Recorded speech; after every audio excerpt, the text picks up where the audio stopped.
Bem-vindas a mais um episódio de Santas dos Últimos Dias. Eu me chamo Elisa Luxim e hoje eu tenho uma convidada muito especial para vocês. Ela se chama Bianca Beck. Não sei se vocês já ouviram falar dela. Seja muito bem-vinda, Bianca. Muito obrigada, Elisa. É um prazer estar aqui com você hoje. E hoje eu e a Bianca vamos estudar a sessão de Mórmon 7 a 9. Bianca, por onde que você quer começar? Vamos começar pelo começo, né? Ai, ai. Antes de a gente começar a gravar, Elisa e eu, a gente estava conversando e eu comentei que, a princípio, eu li esses capítulos e foi bem difícil eu encontrar coisas voltadas à maternidade. E eu precisei ler uma segunda vez, e daí na segunda vez eu fiquei bem impressionada com as coisas que eu aprendi. E eu queria compartilhar, na verdade, a princípio, o aprendizado disso em si, né? Que às vezes a gente espera encontrar aquilo que a gente está buscando de primeira, né? E é porque, pô, eu tô aqui estudando as escrituras, fiz oração, tenho um propósito em mente, algo justo que eu tô querendo aprender, e eu li e eu não encontrei nada. E eu sinto que às vezes isso acontece com a gente. Às vezes pode acontecer indo a sacramental, a gente tá procurando, né, por uma resposta a alguma coisa, a gente tá aflita, a gente quer se sentir bem, e chega lá na sacramental e não tem nada que te toca, sabe? E eu acho que é muito importante essa perseverança. E eu fui relembrada disso ao estudar esses capítulos, que eu poderia só ter desistido, né, e pensado, ah, eu até comentei com a Elisa, o que eu pensei foi, olha, eu vou esperar pra ver o que a Elisa tem pra comentar, e eu vou fazer comentário dos comentários dela, porque eu não aprendi nada. Adivinha? Foi a mesma coisa que a Elisa fez. E mas esse ato, né, de perseverar, de continuar buscando nas escrituras. Tu leu uma vez, talvez não entendeu, não encontrou aquilo que tu buscava, lê mais uma vez. Lê um discurso sobre esse assunto. Busca uma liarrona, busca a liarrona desse mês. Não sei, procura de outra forma. Pai Celestial muitas vezes requer isso da gente, ele requer aquele esforço extra.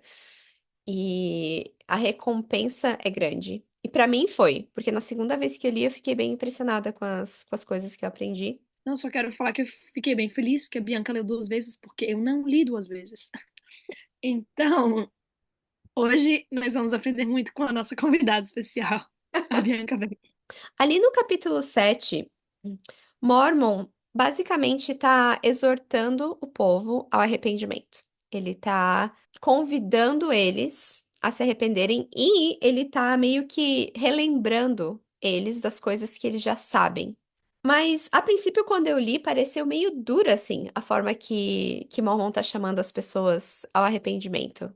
Porque vocês já sabem disso, vocês sabem daquilo outro. E daí ele fala: arrependei-vos e sede batizados, né? Mas daí, quando eu li o cabeçalho do capítulo, aquela introduçãozinha ali, diz assim: Mormon convida os lamanitas dos últimos dias a crerem em Cristo, a aceitarem o seu evangelho e serem salvos. Todos os que crerem na Bíblia também crerão no livro de Mórmon.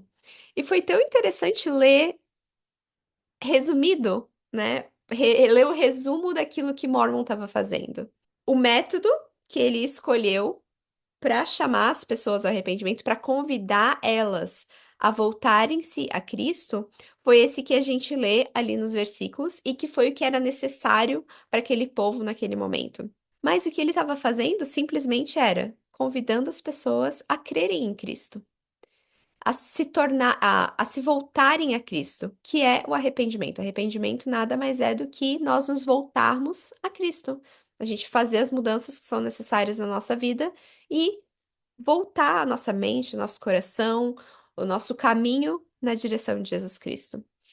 E eu pensei sobre a nossa família, a importância que é nós estarmos fazendo esse convite constante para os nossos filhos, para eles se voltarem a Cristo. E como que a gente pode fazer isso, né? De que forma que eu convido os meus filhos a voltarem a Cristo, a crerem em Cristo, na verdade.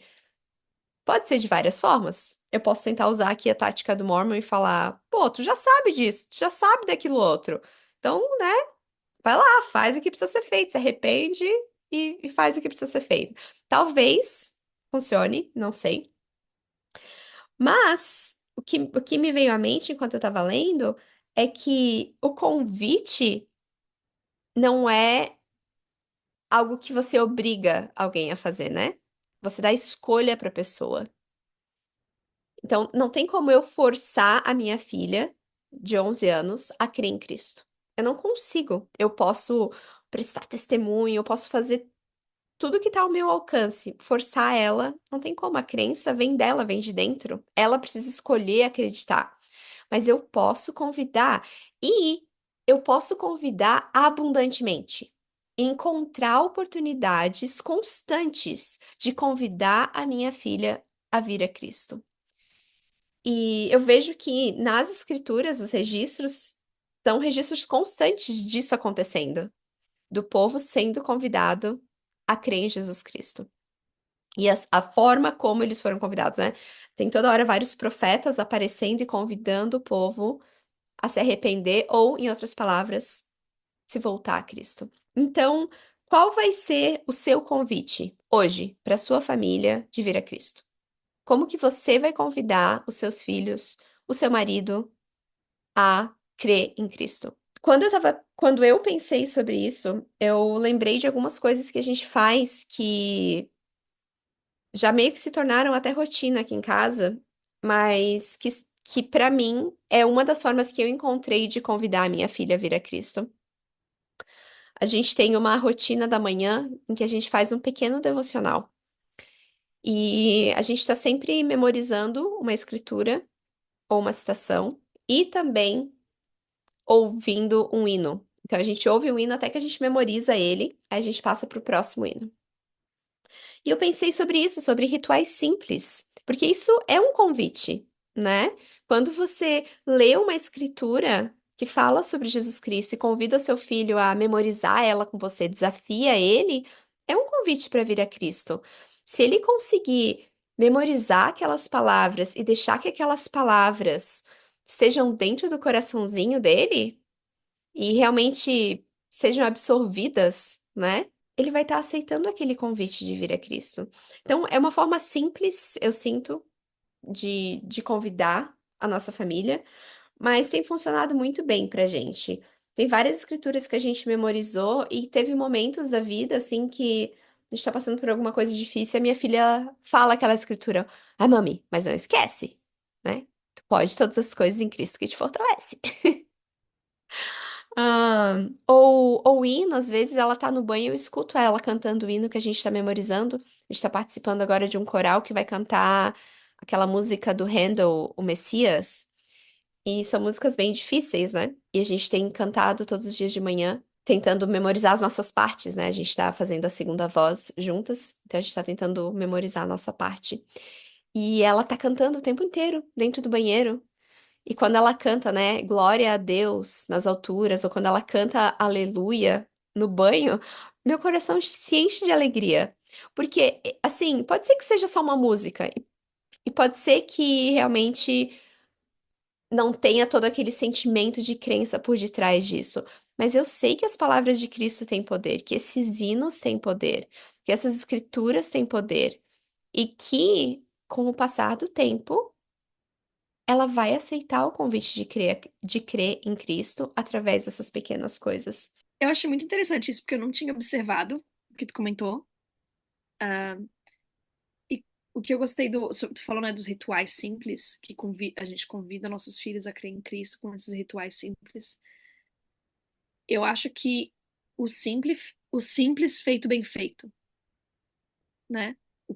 As coisas pequenas feitas bem feitas, né? Não precisa ser uma coisa extraordinária. O teu devocional não precisa durar 1, 2 horas, né? É um hino e uma escritura. Todo mundo consegue fazer um hino e uma escritura. Menos eu, porque eu não faço. Não, eu consigo também.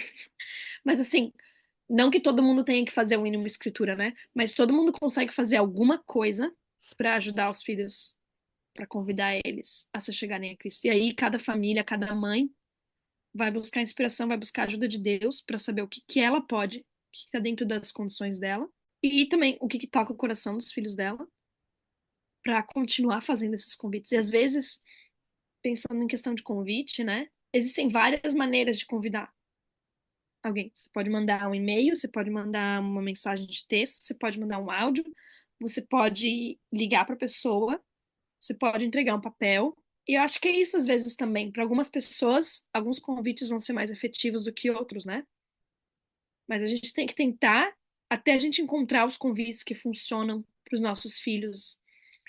Uma coisa que tu falou sobre, eu não tinha observado isso, que ele estava falando, ei, eu já falei para ti isso. E eu tenho observado eu fazendo isso mais e mais com os meus filhos. E eu acho que às vezes a gente acha que é uma coisa ruim, né? Claro, é uma coisa você falar frustrado, né? Pô, quantas vezes eu vou ter que te falar, né? Mas é outra coisa é dizer com carinho, né? Olha, eu falei isso pra ti ontem, mas eu vou repetir porque é importante. Então, a gente aprende por repetição, nossos filhos vão aprender por repetição. Eu imagino que talvez, não sei, Mormon talvez tenha se sentido frustrado com o fato de que ele já tinha repetido e falado várias vezes. Isso aconteceu comigo hoje. Mandei meu filho tomar banho 3, 4 vezes e não foi, né? Eu sei que isso é uma realidade de muitas mães, mas que é necessário essa repetição e que uma hora vai clicar as coisas. Se a gente não desistir, se a gente for persistente, se a gente continuar convidando. E que é normal ter que repetir, baseado nas escrituras. É normal ter que repetir, viu? Até Mormon, o profeta, teve que repetir para as pessoas.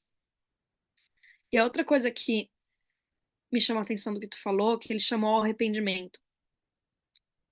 E que isso é um ato de amor, porque ele amava as pessoas, ele chamava ao arrependimento. Que o arrependimento é uma oportunidade e não um castigo.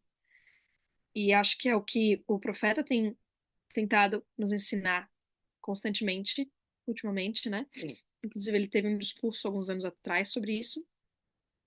Mas que a gente devia estar feliz que a gente pode se arrepender. Yay, arrependimento!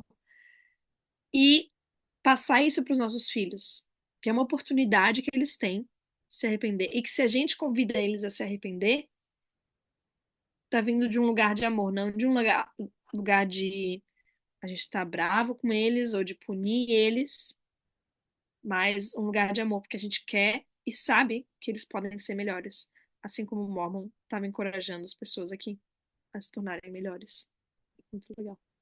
Tu tocou em dois pontos que eu queria muito conversar sobre, assim, queria explorar mais. O primeiro, sobre descomplicar esses rituais e esses convites para Jesus Cristo. Porque a nossa realidade como mães, mulheres, trabalhadoras da vida, é que a gente é ocupada. Não tem muito tempo sobrando na vida. E quanto mais complicado a gente faz esses rituais serem, mais difícil vai ser de fazer. E então, o que que seria, né, de forma prática? Um exemplo prático, por exemplo, coloca pra tocar um hino durante o café da manhã, coloca o hino pra tocar dentro do carro enquanto tá levando as crianças pra escola. Canta o hino pra criança enquanto tu caminha com ela pra escola. Canta pra ela toda noite antes de dormir aquele mesmo hino. Transforma isso parte da rotina da cama. Transforma isso uma parte da rotina ao acordar. Quando tu vai acordar, teu filho tu acorda cantando aquele mesmo hino por um mês. Não sei, sabe? Repete a escritura enquanto vocês estão na mesa, logo depois de fazer a oração, tá ali comendo. Vamos ver quem é que consegue lembrar qual é a escritura que a gente está memorizando. E tenta memorizar. Coloca num papel na geladeira, coloca num papel em alguma parte da casa. E faz um desafio. Quem conseguir memorizar essa escritura vai poder escolher qual que é a próxima. Vai, não sei lá, coisas, sabe, pequenas e simples.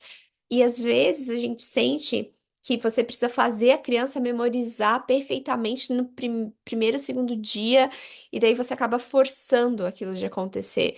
Eu tenho um testemunho muito forte de que o simples, feito constantemente, é muito melhor do que algo grandioso feito uma ou duas vezes. Meu, se tu lê aquela escritura, a mesma escritura todos os dias, a criança vai aprender e ela vai memorizar. É muito incrível.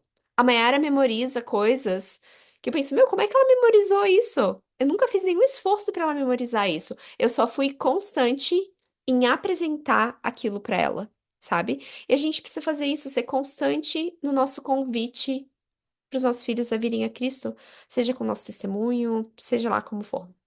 E a outra coisa, Eu pode queria falar. só falar pigback. Aham. Pigback, Eric. Eu queria só compartilhar com o que tu falou. Eu acho que é uma questão de exposição, né?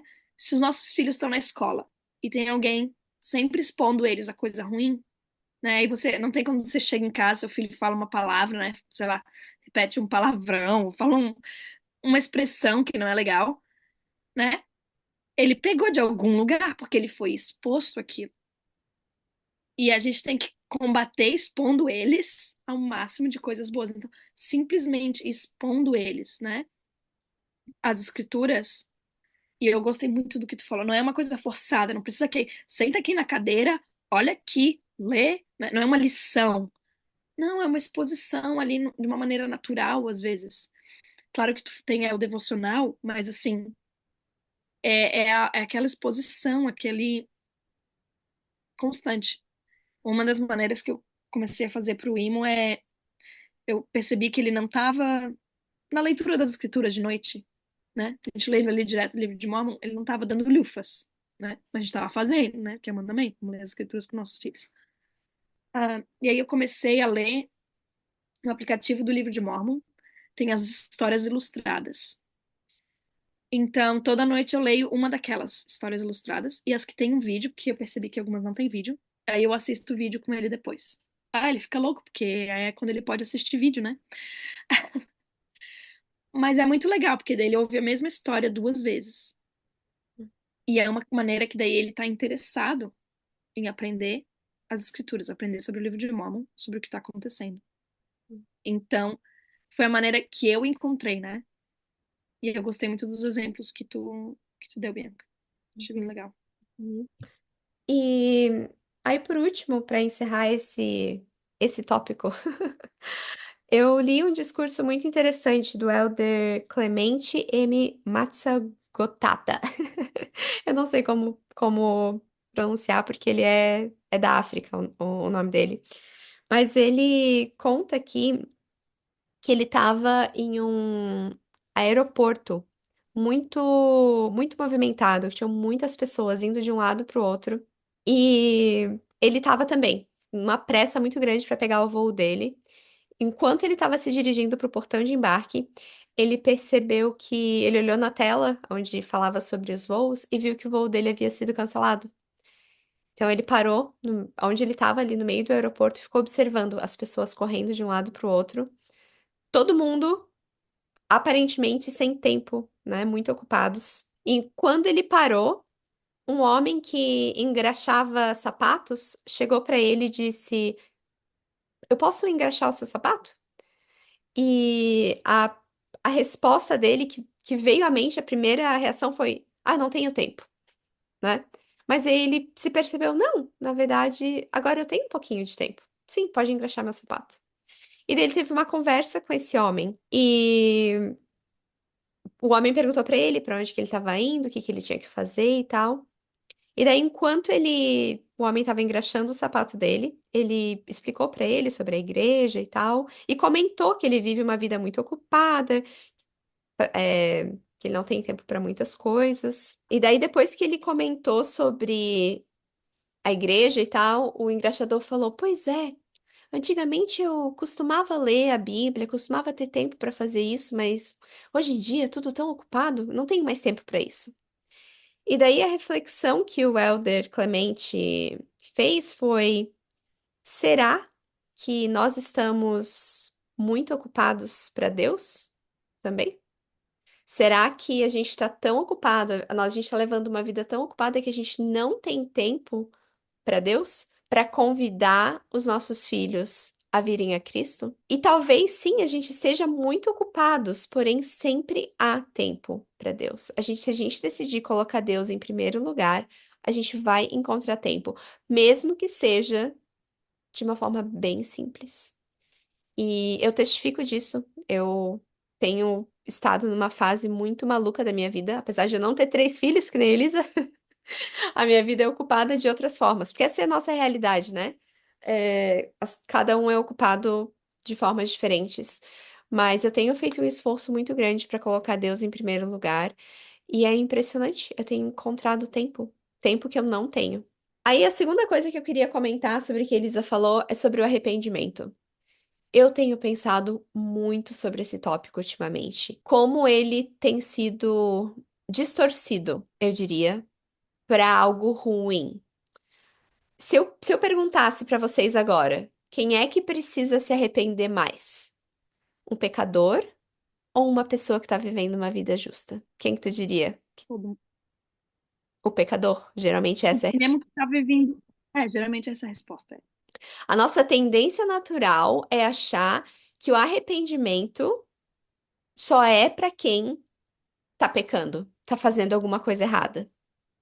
Mas a realidade é que quanto mais nós nos aproximamos de Deus, mais nós precisamos nos arrepender. Arrependimento não é só sobre eu fiz algo errado, eu preciso me arrepender. É sobre constantemente você tá voltando o seu coração e a sua mente para Deus. Isso é arrependimento. Então, a pessoa que está se voltando constantemente para Deus, essa pessoa está se arrependendo constantemente. Faz sentido essa ideia? É algo que eu tenho ponderado e pensado muito. E esses dias alguém falou alguma coisa na minha aula que me fez pensar ainda mais sobre isso. Um missionário que está servindo no campo, ele falou alguma coisa sobre isso, assim, que quanto mais próximos de Deus nós estamos, mais nós precisamos se arrepender, em vez do contrário. Eu acho que mais necessidade a gente sente de se arrepender, porque a gente começa a reconhecer quão pequeno nós somos, né? Eu diria quem precisa se arrepender mais, eu não sei, na minha opinião, todo mundo, né? Eu acho que é igual, todos têm que se arrepender igual, assim, digamos. É difícil mensurar, né? A necessidade de arrependimento. Todo mundo tem que se arrepender igual, infinito, porque todo mundo é imperfeito, né? Mas uma coisa que eu achei legal que tu falou, que o arrependimento não é só somente de a gente deixar de fazer o errado para fazer o certo, mas às vezes é para fazer o certo melhor, mais bem feito, né?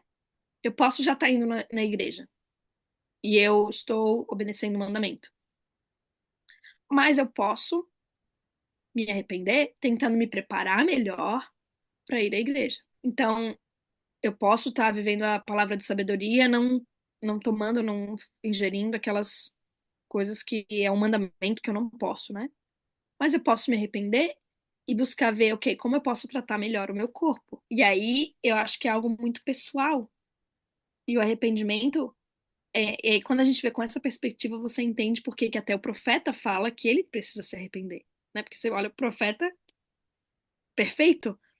Não, mas eu aposto que ele está tentando fazer coisas ainda melhor do que ele já faz. E eu achei muito legal essa perspectiva que tu trouxe, porque eu não tinha ainda pensado sobre o arrependimento dessa maneira.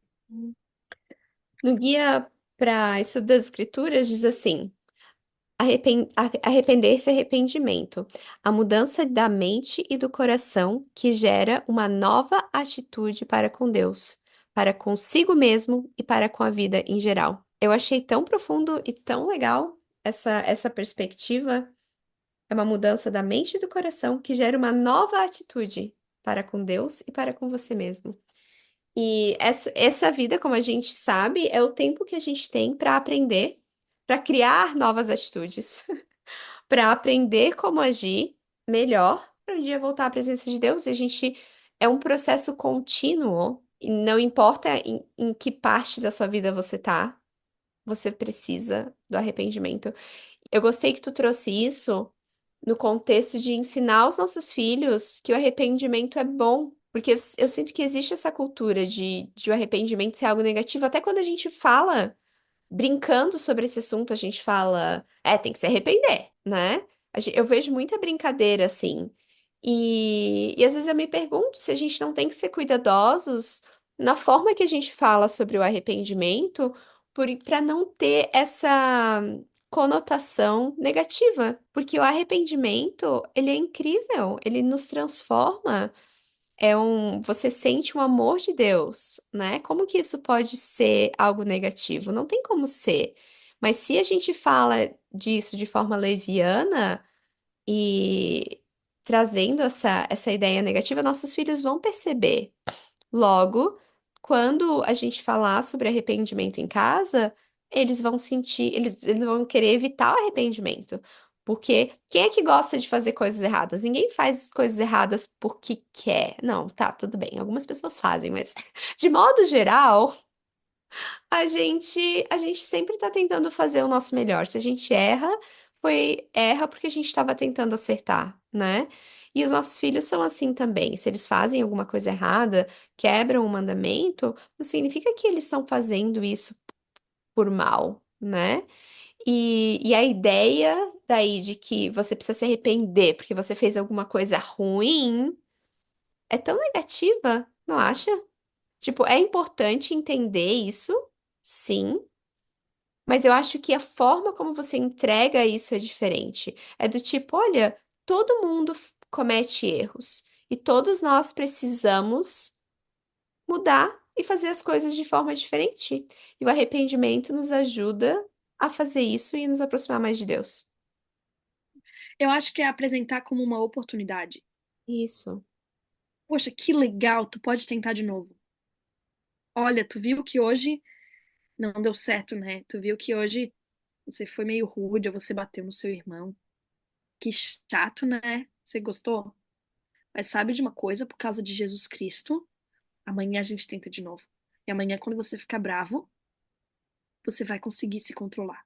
Você vai respirar fundo e não vai bater no seu irmão. O que que tu acha? Vamos se arrepender? Né? Trazer assim de uma maneira legal é uma oportunidade que a gente tem de ser melhor, né? Em vez de uma punição. Eu acho que essa é a diferença, assim. Ver o arrependimento como uma oportunidade ao invés de uma punição. Mas um outro pensamento que eu tive nesse capítulo, que eu achei muito legal, foi a questão que ele fala da Bíblia e do livro de Mórmon, né? No 8 diz assim: arrependei-vos, sede batizados em nome de Jesus Cristo e apegai-vos ao Evangelho de Cristo, que vos será apresentado não somente neste registro, mas também no registro que chegará aos gentios. E no 9: pois eis que este é escrito com o propósito de que acrediteis naquele, e se acreditares naquele, acreditareis também neste. E o que eu pensei, é que tá falando das escrituras, né? Que tem o livro de Mórmon e a Bíblia. Mas trazendo para o contexto familiar, eu pensei no pai e na mãe, né? E eu escrevi o pai e a mãe como fonte do Evangelho de Cristo. O pai e a mãe se apegando ao Evangelho de Cristo para apresentar esse Evangelho para os filhos. E o que eu acho legal é que os dois devem apoiar-se no ensinamento do Evangelho no lar. Se o pai e a mãe estiverem igual à Bíblia e o livro de Mórmon, né? Os dois testificando de Cristo, testificando do Evangelho de Jesus Cristo, as chances dos filhos receberem o convite do arrependimento, o convite do Evangelho, são maiores, né? São duas fontes que eles vão estar recebendo. E eu acho também a importância de nós constantemente buscar conversar sobre o Evangelho, como que a gente quer aplicar o Evangelho com os nossos maridos, para nós estarmos na mesma página em como nós ensinamos. Foi interessante porque outro dia a gente estava hora de dormir ali, lendo escritura, fazendo oração. Eu já estava cansada. Eu falei, ao tentar ensinar meu filho sobre oração, eu falei um negócio que não pegou bem. Eu só vi o olhar assim do meu marido pra mim, do tipo de reprovação, sabe? Eu falei, vixe, a gente vai ter que conversar sobre isso. Aí passou, as crianças foram dormir, e aí ele veio, então, tu fez um comentário ali que eu não sei se não sou muito bom pra mim. Sou estranho, não sei se é assim que eu quero ensinar os nossos filhos sobre oração. E aí eu refleti, me arrependi, né? Assim, pensei, realmente eu concordo, vou mudar essa atitude. Mas a gente precisou ter esse momento de discutir, dizer, ok, é assim que a gente quer fazer, é assim que a gente não quer fazer. Ou você fez de um jeito que eu não gostei, né? Vamos corrigir o nosso curso. Mas que é importante para os filhos terem essa mesma o mesmo ensinamento, a mesma doutrina, vindo de duas fontes diferentes. E claro que a mãe e o pai vão ter maneiras diferentes de ensinar, mas a importância de ter dos dois, porque é a maneira de Deus, né? Ele tem o livro de Mórmon e a Bíblia. Ele sempre provê duas testemunhas, duas ou três testemunhas, né? Ele trabalha em time, né? Não é só o bispo, não é só o profeta. O profeta tem seus conselheiros, o bispo tem seus conselheiros. É a Trindade, né? Deus, Jesus Cristo e o Espírito Santo.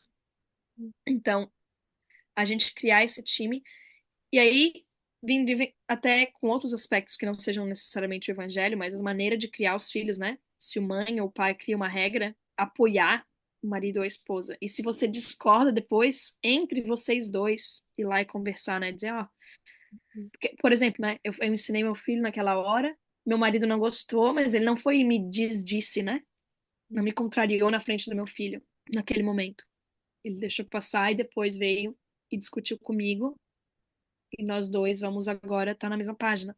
Então, eu acho que esse princípio é muito importante porque é muito comum para os filhos, às vezes, não concordo com o que minha mãe disse, vou pro meu pai, ou vice-versa, né? Quão prejudicial pode ser se eles veem que a gente não está na mesma página, né? Quão confuso pode ficar para eles, Hum. ah, todas essas questões. Então, eu achei bem legal esse ensinamento.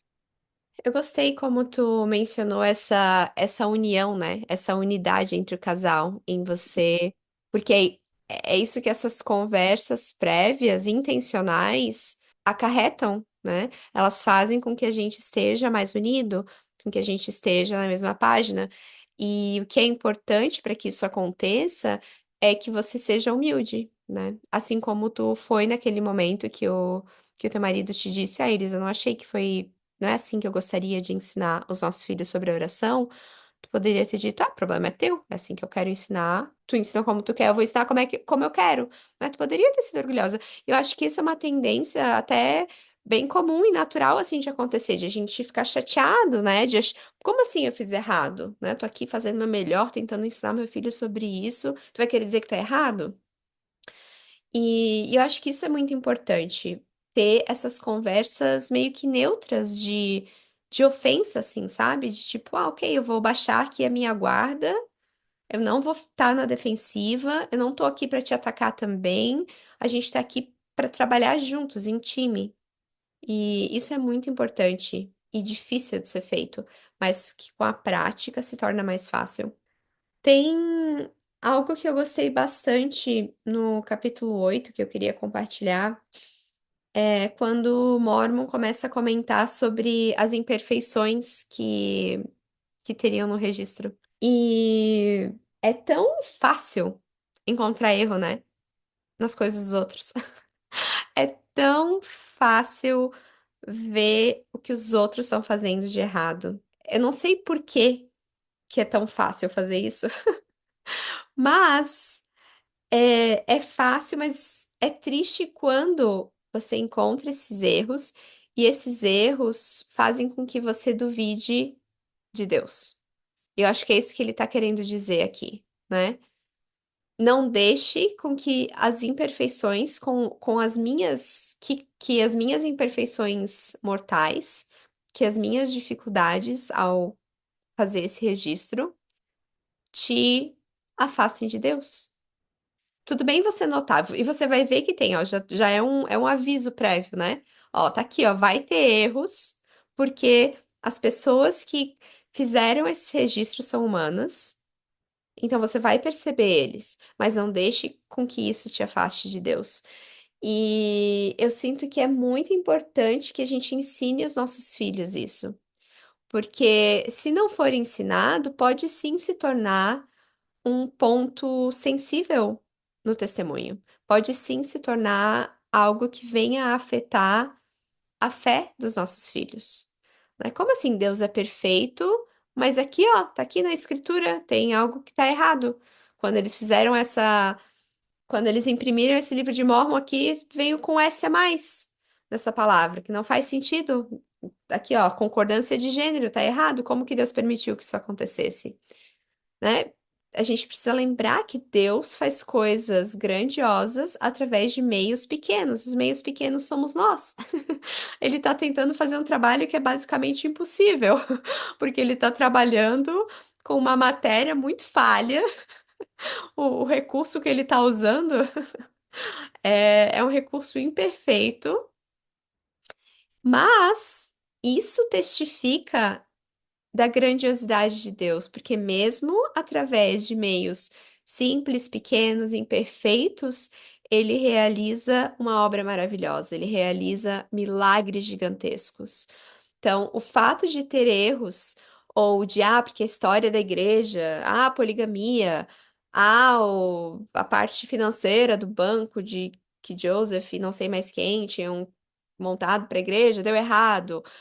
Porque, não sei, seja lá o que for, a imperfeição que você percebe, que você está se apegando, é mortal, é do homem, não vem de Deus.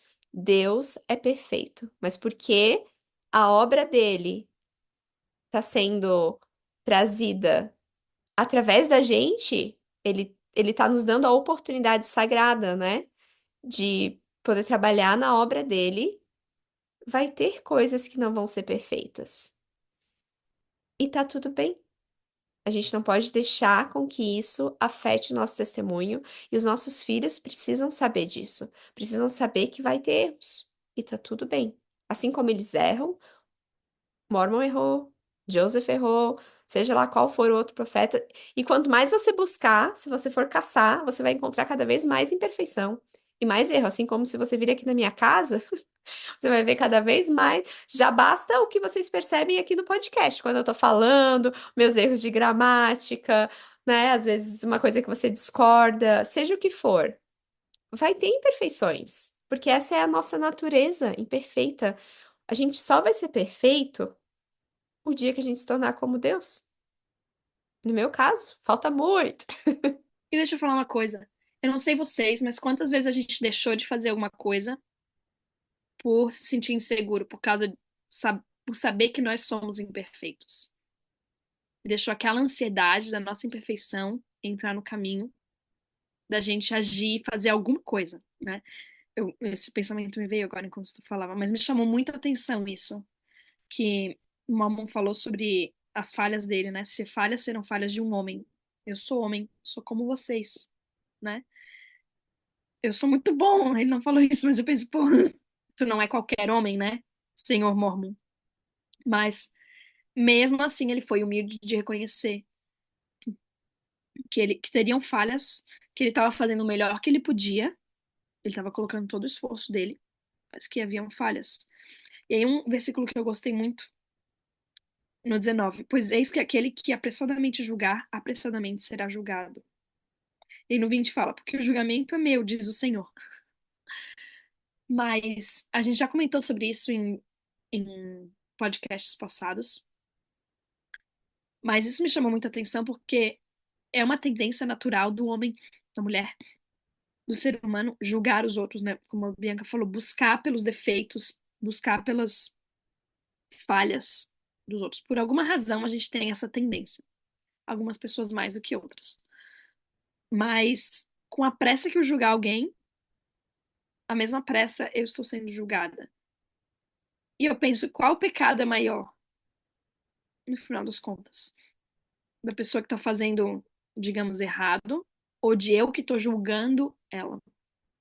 E desde que eu me tornei mãe, acho que o Senhor está me ajudando a ser mais humilde e ter mais compaixão, sabe? E acho que isso é uma das coisas que me inspira com o podcast, de continuar fazendo, é de criar essa comunidade de mães que, ao invés de criticar umas às outras, vão apoiar umas às outras, vão impulsionar umas às outras.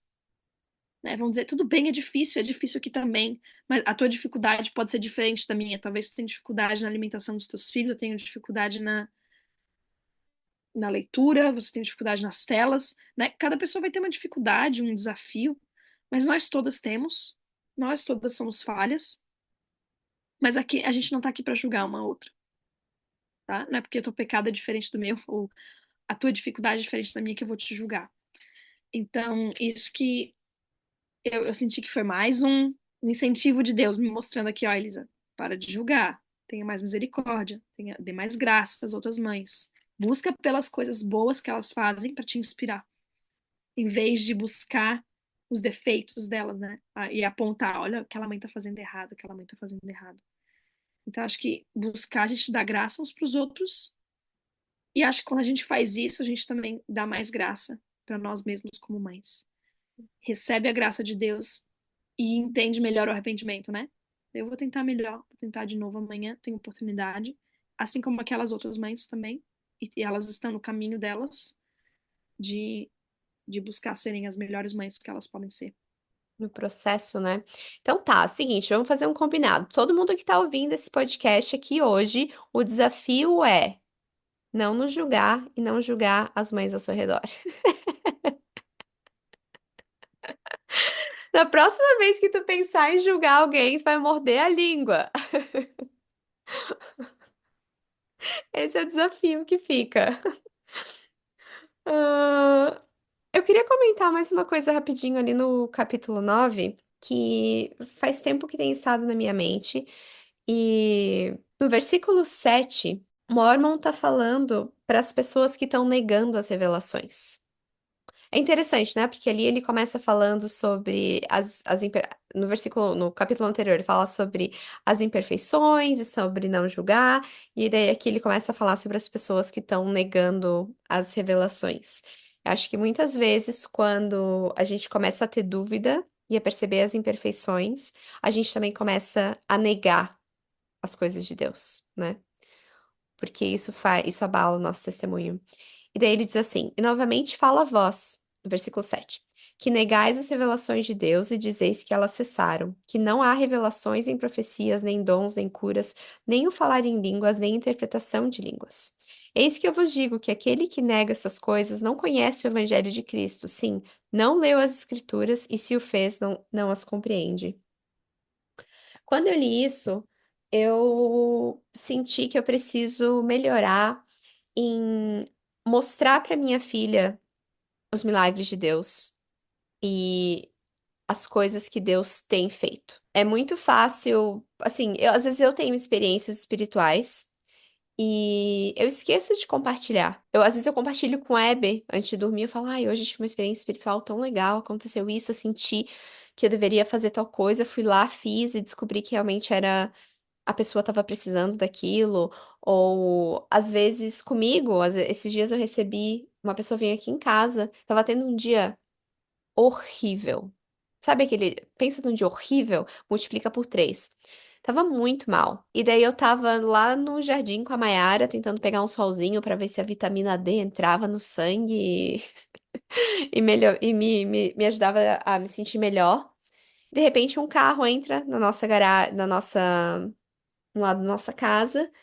E a minha amiga, ela trouxe um pão de fermentação natural, que quem me conhece sabe que eu sou fãzaça. Me trouxe um pão de fermentação natural e um pote gigante cheio de maçã que ela tinha colhido numa fazenda de maçã. E ela veio e falou: Ah, eu não sei, eu passei por essa loja e pensei em ti e comprei esse pão pra ti. É um dos melhores pães de fermentação natural que eu já comi. E eu sei o quanto que você gosta de frutas, eu trouxe maçãs pra você. E eu também senti que eu deveria te falar, e dela começou a falar algumas coisas. E, sério, naquele momento eu pensei, ela é um anjo que Deus acabou de me enviar, porque eu precisava muito. Era um dos dias que eu não conseguia ver a misericórdia de Deus. Eu não estava conseguindo ver nada, eu só conseguia ver o quão ruim estava sendo a minha vida. E de repente ela veio. E depois eu tive a oportunidade de compartilhar com a Mayara. Eu falei, filha, tu viu como eu tava tendo um dia tão difícil? Como eu tava impaciente, como eu tava irritada, e eu tava muito triste. E quando a Mary Joy, a minha amiga, o nome dela é Mary Joy, quando a Mary Joy veio aqui, eu tive um sentimento muito forte de que Deus mandou ela aqui em casa pra que eu me sentisse melhor. Tu percebeu como eu me senti melhor depois? Sabe, assim, eu sei, eu falei muito, mas o meu ponto é, os nossos filhos vão negar as revelações de Deus e dizer que elas cessaram se eles não estiverem tendo experiências com elas, ou se eles não estiverem vendo elas acontecendo. Como que eles poderiam negar se a gente estiver mostrando para eles, né? Falando, viu isso que aconteceu? Nossa, isso foi um milagre. E contar histórias de milagres, de coisas que a gente sabe que aconteceram. Eu já ouvi vários milagres incríveis, amigas minhas me contaram coisas realmente assim, que são inacreditáveis. E contar isso pra minha filha. E falar, isso aconteceu com a fulana de tal, sabia? E aqui na escritura, isso também aconteceu aqui. Então, mostrar pra eles, pra que eles tenham o conhecimento pra não conseguir negar. E se eles escolherem negar, vai ser uma escolha que eles estão fazendo, né? Se eles escolherem dizer, ah, mas eu não quero acreditar em Cristo. Mas eles ainda vão lembrar que eles viram tal coisa acontecer, que eles viram quando a mãe deles teve determinada experiência, né? Eu achei legal que tu falou isso de negar e de apontar, de mostrar os milagres. Eu acho legal mostrar os milagres que são mais assim inacreditáveis, mas mostrar também as coisas que acontecem cotidianas, que a gente às vezes acha que é coincidência, né? Também podia ser uma coincidência que a tua amiga foi lá, né? Mas não, você apontou e disse, isso é um milagre. As coisas pequenas, as coisas grandes, todas as coisas, quando a gente vê a mão de Deus, é um milagre. E uma coisa que eu pensei enquanto tu falava sobre negar é uma distorção cognitiva. Existem várias distorções cognitivas e uma delas é descontar o positivo. Eu acho que voltando sobre o que a gente estava falando antes de buscar falhas, né? É aquela coisa às vezes, porque tem essa pessoa que ela é muito legal, ela é gentil, ela é amável e tal, mas pá, ela fez essa uma coisa errada. Aí aquilo desconta todo o positivo que ela já fez. Simplesmente aquela pessoa passa a ser, né, a pior de todos. E digamos, isso contra a pessoa, às vezes a gente faz com a gente mesmo, né? Porque eu tô com dificuldade nessa parte específica aqui, eu não consigo superar essa dificuldade que eu tenho, então eu me torno a pior pessoa do mundo. E você começa a negar, inclusive, o poder de Cristo na sua própria vida. Tudo que Cristo já fez, é a pessoa que você é hoje, que é com certeza muito melhor do que a pessoa que você costumava ser, espero, a maioria de nós. Que nós sejamos pessoas melhores que nós costumávamos ser, apesar da nossa dificuldade, que a gente não pode negar o poder de Cristo, o que ele já fez por nós, para que nós nos tornemos, para que nós sejamos o que nós somos hoje, né? E acho isso com tudo, em geral. E aí inclui, às vezes, até a percepção que a gente tem sobre o Evangelho de Jesus Cristo, né? Esse Evangelho não é verdadeiro porque, bom, mesmo que eu estava falando, tô encontrando aqui as falhas de Mormon, tô encontrando as falhas de Joseph Smith, tô encontrando as falhas do presidente Nelson. E aí a gente vê a pessoa somente pela parte negativa dela. E acho que é muito importante a gente tomar cuidado disso, de não negar todas as coisas positivas que a gente vê, porque às vezes a gente encontra uma falha, ou porque às vezes Deus ainda não respondeu a minha oração que eu tenho pedido, né? Então eu vou negar, porque ele não existe, porque ele não respondeu essa uma oração que eu tenho pedido. Quando ele já respondeu tantas outras.